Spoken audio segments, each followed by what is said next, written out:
Hey everybody, this is Jordan McConnell with the Crohn's Veteran Podcast. Thank you so much for joining me today. Today I am welcoming physical therapist Sharon Hepburn and massage therapist Larry Wern to the Crohn's Veteran Podcast. They are core to a group that has developed a hands-on therapy shown to decrease intestinal adhesions, strictures, and even bowel obstructions without surgery. Their work is exciting and unique for two reasons. First, it's all natural with no drugs and no surgery. In fact, it is being used regularly as a replacement for major bowel and adhesion surgeries. Second, their therapy has been cited as safe and effective in some respected peer-reviewed medical journals since its initial development over 30 years ago. Again, Larry, Sharon, welcome. How you guys doing today? Thank you so much. We're doing wonderful. It's wonderful to be here. Thank you so much. And again, I was talking to you before we started. What a kudos to you to roll out this podcast, to be a veteran, to be working with Crohn's for so long, and then bringing this information to the public. So great job. Kudos to you. And thank you so much for having us on. Awesome. Well, thank you. Well, the pleasure is all mine. And Larry and Sharon, let's get started and give the people some knowledge here. So first off, if you guys could maybe give me some history of your work, decreasing adhesion, strictures, and bowel obstructions. So I'll start because Larry never likes to toot his own horn very much, so I'm going to toot it for him. Larry and Belinda. So Larry and Belinda are married, and I was going to show a picture of Larry and Belinda, but my screen sharing's off. So Larry and Belinda were married, and Belinda was diagnosed with cervical cancer. So the cervix is on the bottom of the uterus. And how does this relate to Crohn's? Hold on, we're going to get there. She had 8 weeks of radiation, external radiation, and then she had internal radiation, where they actually had to put little pellets in a metal tube, and they put it in her vagina, and she had to sit in a lead-lined hospital room for 72 hours. Wow. And she said it was excruciating me. And she had to do that twice. So she had 8 weeks of radiation plus this internal radiation. Cancer was cured, but it irradiated everything else in her pelvis. So she was having bowel issues and bloating and abdominal issues and pain like you would not believe. She actually had to stop working for a while. Wow. Because of all the adhesions that formed with that radiation. So that adhesions just really locked down her pelvis. So through an act of love, Larry and Belinda really looked at how to help decrease these adhesions. Believe it or not, she's a functioning physical therapist now. And with their technique, they were able to help her adhesions and help her, her small bowel obstructions and everything else that's been going on.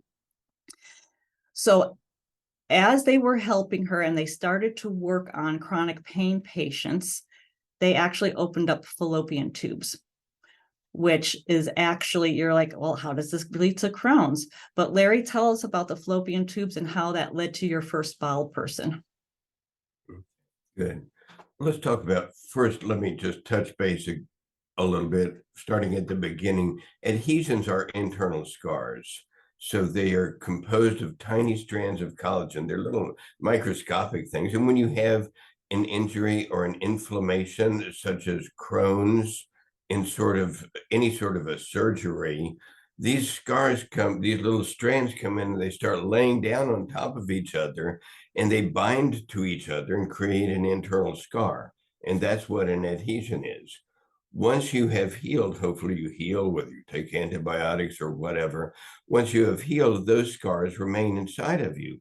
So they become like an internal glue inside of you. They become like straitjackets in cases of Crohn's, really, for a lot of people, where they'll attach from inside an organ or from one organ to another. And then you can't walk or move or breathe without pain in her case, in Belinda's case, and my dear wife's case. So what the significance of with opening block fallopian tubes, these are these tiny little structures that are designed to carry a single cell deep in the pelvis, right, halfway between the front and the back. We were opening block fallopian tubes, and they were having babies. Well, all doctors knew about treating adhesions before this was surgery. And the problem with surgery is it virtually always causes more adhesions and more scarring as your body heals. So you can have the most compassionate and wonderful surgeon that is around, but he or she cannot help but create new adhesions. So, so after publishing some with some gynecologist, the chief of staff of the hospital, read our studies and read our hit charts and said we need to start publishing on this.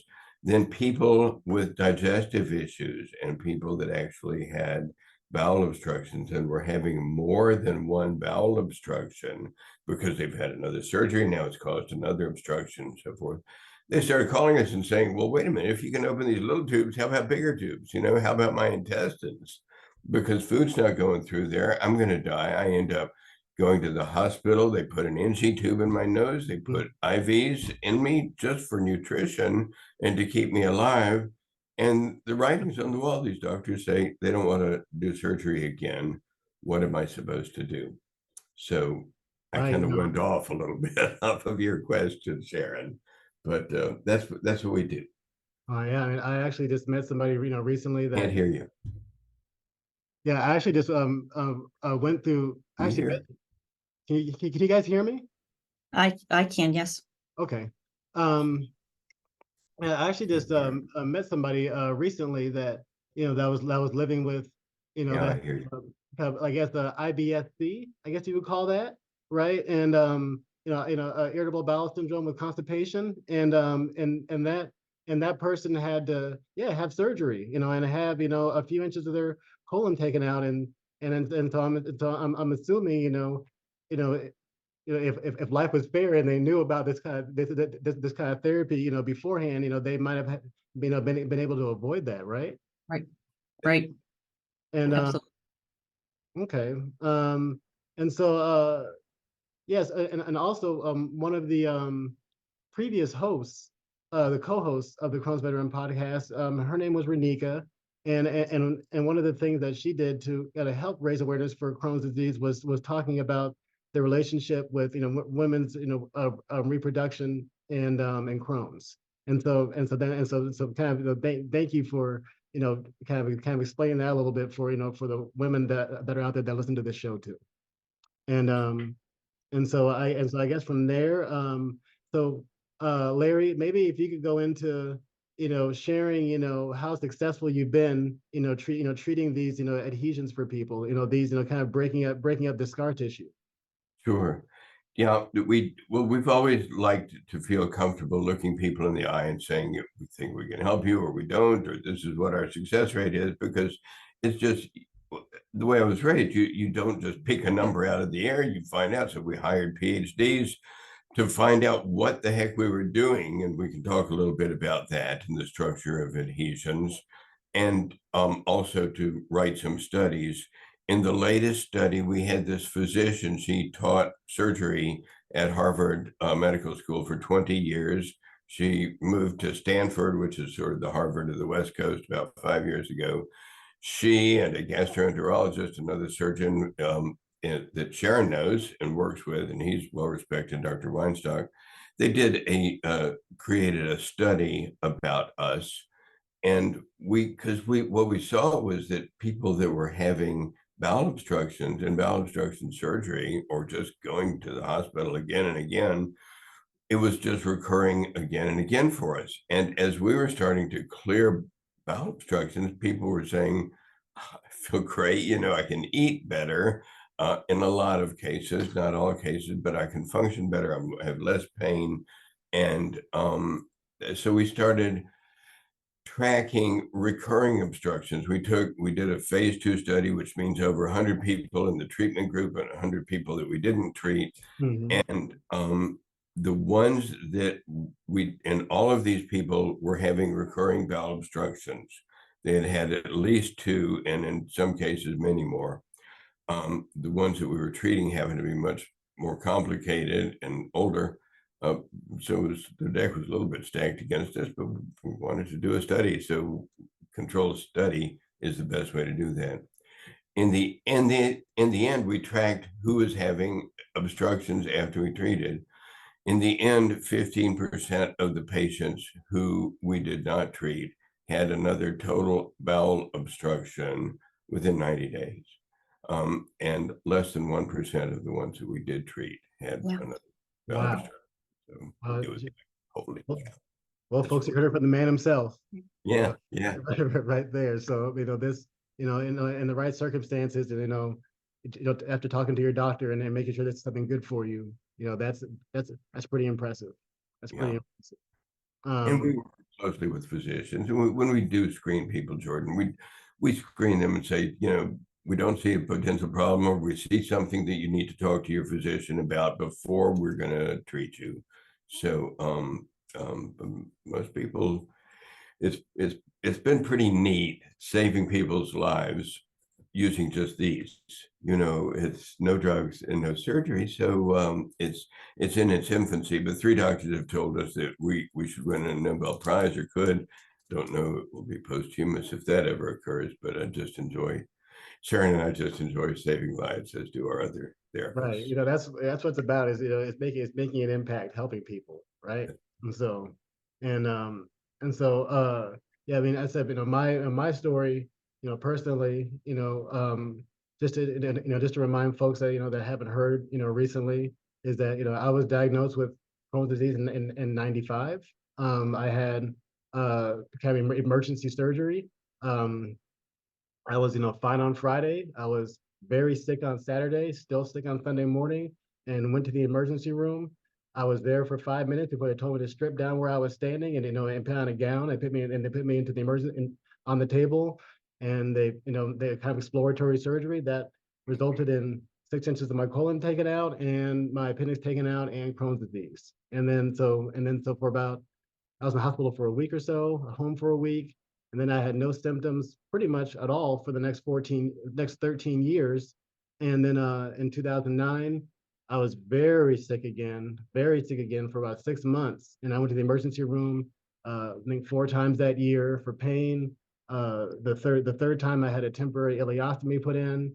And the fourth time I was admitted to the hospital, and they took another 18 inches of colon out and our intestine out, and then my ileum out. And the traumatic part about all that is not only did all that happen, but I had no anesthesia for 2 days. I had a catheter and a epidural and a feeding tube all taken out while I was awake with no anesthesia and all these things. And so that's part of the reason that I'm here, raising awareness and trying to help people, and and looking for therapies that can not prevent people from going through some of the stuff that I went through. And so with that, so Sharon, so how would you say, when you're actually feeling on on somebody's, I guess, abdomen, in this case, can you actually feel those adhesions dissipating, dissolving, and and can you describe that process and what that feels like, please? Absolutely. And so to answer your question shortly, yes, absolutely. We could feel these adhesions slowly dissipating. A short story. I had a physician come in and ask me, could you please show me what you're feeling when you feel adhesions? Now I have over 30 years of feeling adhesions, and this surgeon had, 25, 30 years of having surgery. And I'm like, oh, here's one, here's one, here's one. And he's like, I don't feel anything.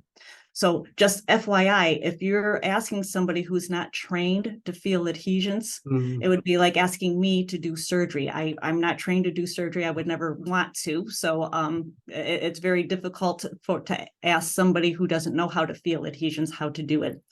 But it kind of feels like a bowl of cold spaghetti. Do you know when you put that in the refrigerator and it's all cold and congealed and it doesn't move, and you couldn't get a spoon in there and you can't twirl it around? Well, we go in there with some really deep, deep pressure, and we start really pulling these adhesions apart one by one. So eventually that bowl of spaghetti just is really movable. But what that really is your organs are now movable, right? Mhm. And so here's the lumen of your intestine. I'm showing a hole in my fingers. If we're having an adhesion and it's causing an obstruction, we can't get any food through that lumen, through the hole. Right. But if I loosen that adhesion, all of a sudden you start getting more more food through that hole, and you can absorb better. You talked about malabsorption syndrome. You can absorb better. You're not having the bloating and the distension and the pain. Let's be very clear. Clear passage does not treat Crohn's. It does not treat the inflammation process. So we know that Crohn's is an inflammatory process. Anything with inflammation, which would be Crohn's, infection, trauma, radiation, surgery, Right. that all causes adhesions. Clear passage treats adhesions. And it's just really cool. It's really cool to be in the room with somebody and they can feel as they begin to relax, and they can feel the abdomen softening, and they can feel food passing through. And what is so cool is when the next day somebody comes in and says, I just had the best bowel movement of my life, or I was able to eat something that I haven't eaten in years. It, like Larry was saying, oh my gosh, what a great feeling. I What bet. a tremendous feeling. I know, I bet, I can definitely, have compassion, empathy for that, for that kind of thing. So that's, wow. Jordan, having undergone surgery yourself more than once, now that you've shared that, I don't mind mentioning that. Mhm. Sharon, you have some films of a patient that was scheduled for emergency surgery. Yes. Which part of the image is that you drink this malted milk kind of structure stuff. It's what it shows. The white is the inside of the intestines, and on the left side, this is a 6-inch long stricture. The inside of this woman's intestine was narrowed to the size of a coffee straw for 6 inches on the left side. And doctor said, we're scheduling you for emergency surgery. This is Sharon's patient. The patient decided to come in, and after she treated, that's the same patient afterwards. And the doctor and the radiologist said, that's normal intestine. I'm not treating that. There's no reason to cut that person open. Here's another set to the right, and this one shows an hourglass stricture. It's that lumen that she was talking about, just getting squeezed down to a pinhole, and food wasn't going through. Again, the surgeon said, I need to take out both sides of that and reattach and hope a little bit of the inside doesn't flow out, because then it's going to cause peritonitis during the surgery. So it's complicated surgery. I'll do it if I have to. Bam, the woman comes in, the patient comes in to see Sharon, and this is after treating Sharon. Before going to surgery, they said, oh my gosh, this is totally normal bowel. I'm not cutting this woman. I'm not doing any surgery on this person. This is normal bowel. So it's been useful having medical schools around us. Sharon works with Washington University there in St. Louis, which is a very fine research school. We work with University of Florida here to get our PhDs, biostatisticians and physicians, experts, to help us to really understand what we're doing here, and to be able to take something from that narrow for 6 inches to wide open. It's amazing. It is. It's really cool. It's It's another Crohn's patient I just had a couple of weeks ago. He had multiple surgeries because of fistulas. Again, we're not treating the fistulas, but we're treating all of those. And Jordan's raising his hand going, me. Yes. Right. So then, yeah.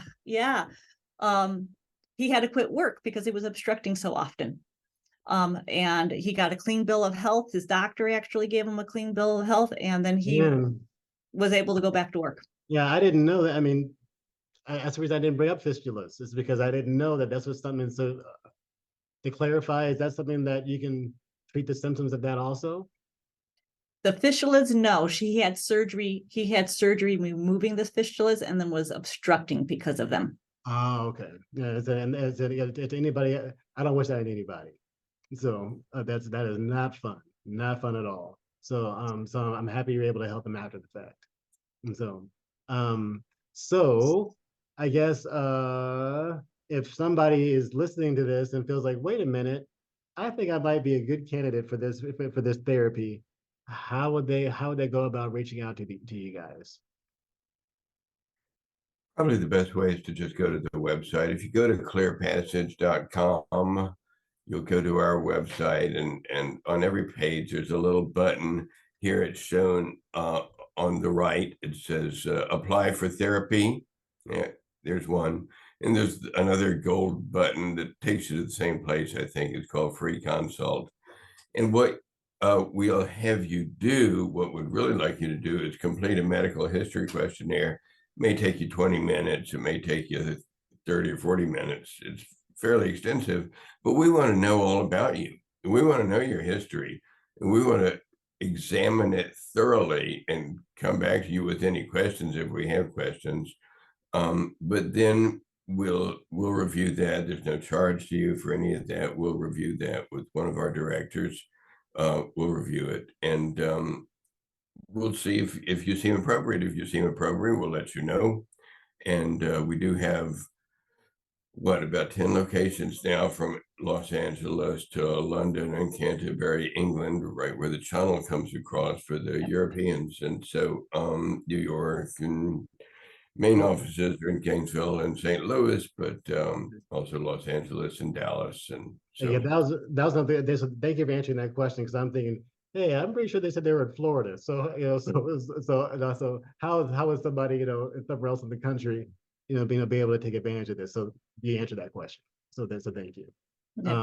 And the website really is extensive. We have great Better Business Bureau reviews. So go to the BBB, check out our reviews, our Google reviews. I mean, people don't say mean things about us.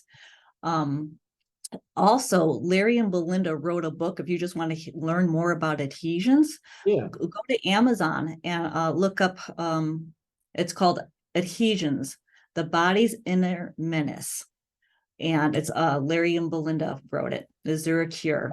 I'm gonna do my best to remember to put that into the description of this podcast so people can go out there and find it. So cool. The other thing that people will want to know is because most people fly in or drive into one of our locations for therapy. So what the process is, once you're accepted and go ahead and put down a deposit, people come in on the weekend, and we start Monday morning, 8, 9 o'clock, sometimes 10 o'clock. We have an initial evaluation for a couple hours, and then a break for lunch, and then some more treatment in the afternoon. And we'll do the same thing without the evaluation. We'll just keep treating and teaching you all about adhesions, what's going on in your body, how do you find them in yourself, where are we freeing them up. And so you're done on Friday afternoon. Usually people that have had bowel obstructions, we suggest you may want to stay an extra day, not for therapy, but just to let your body kind of settle down and reach homeostasis before you get in a plane, because of the changes in pressure in a plane. But it's a 1 week program. We'll give you a lot of education and things you can do at home for yourself. They don't take a lot of work. They're maybe 20 minutes a day, Sharon, 15, 20 minutes a day for the first 6 months or so. And then you can start tapering off of that even. But so it's quite educational, and it's designed really for out-of-towners. So you come in on a Sunday and start Monday morning, and you go home the next Sunday. So that's how it is. Cool. Well, thanks. Thank you for that rundown.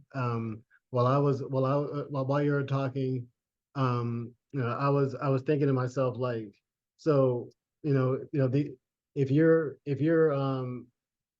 intestine is not completely blocked, and like how does somebody ascertain, whether, whether or not they had, they had these adhesions in their stomach, before it gets to the point to where I need surgery. Like, how can somebody yeah, like almost like doing like, I don't know, breast exams or something, and finding, okay, I found a lump. Now I can go to the doctor and, they can help me. So like, how about, finding that same kind of the same idea in your, in your colon? Like, how can somebody, try, maybe find out, oh, that feels like cold spaghetti.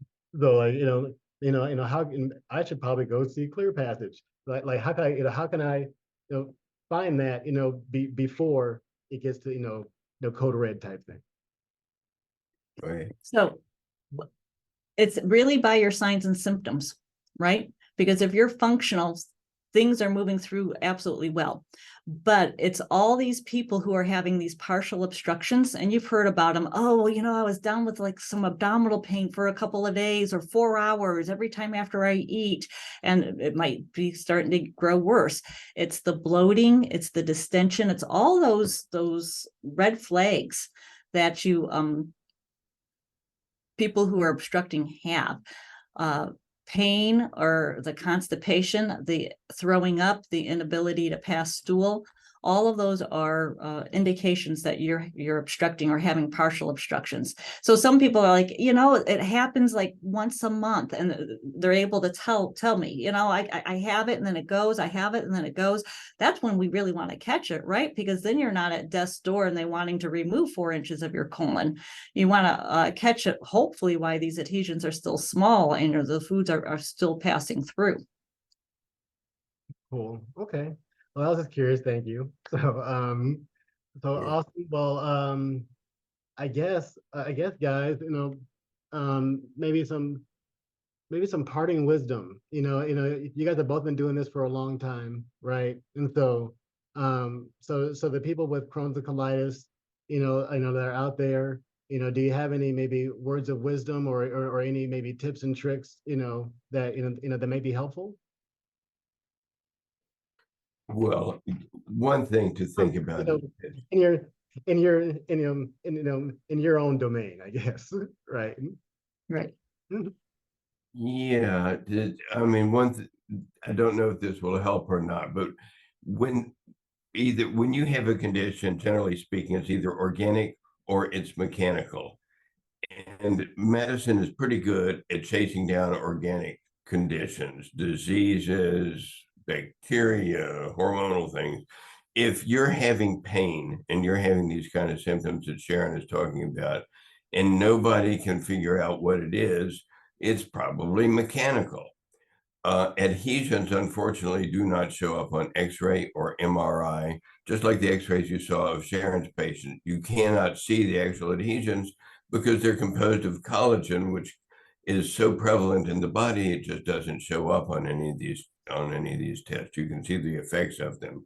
But if you're having symptoms and you don't know, and you don't really know what they're coming from, and nobody's able to put their finger on them, for what it is, suspect something mechanical, and just go ahead and write us and send us a medical history questionnaire. Give us some of your history. We'll be able to give you some insights and some intuition. You may decide to come in, you may not. Nobody's going to pressure you about anything. Of course, we love the work that we're doing because we love saving lives and giving people back the quality of life. But that alone can be helpful, and as I say, is absolutely free.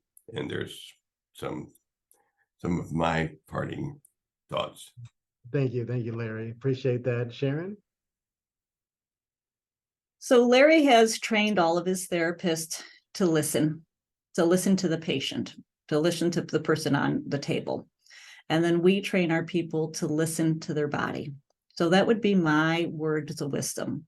Listen to yourself, listen to your gut, literally your gut, and then listen to your gut feelings of, am I in trouble? Do I need more help? Are people listening to me? Do I need to be listened to more? When you really tune in and you take control, just like you have, Jordan, you've taken control of your destiny and of your Crohn's. When you start taking control of the disease process and not being bowled over by what other professionals say.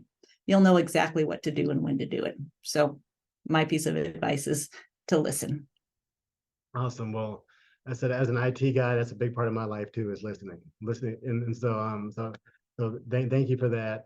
And I said, to everybody out there that's listening to the show today, if you found, value in what we're doing and what I'm doing, please, subscribe to the show, share the show. We're on Spotify and Anchor and like Apple and Google and all these platforms.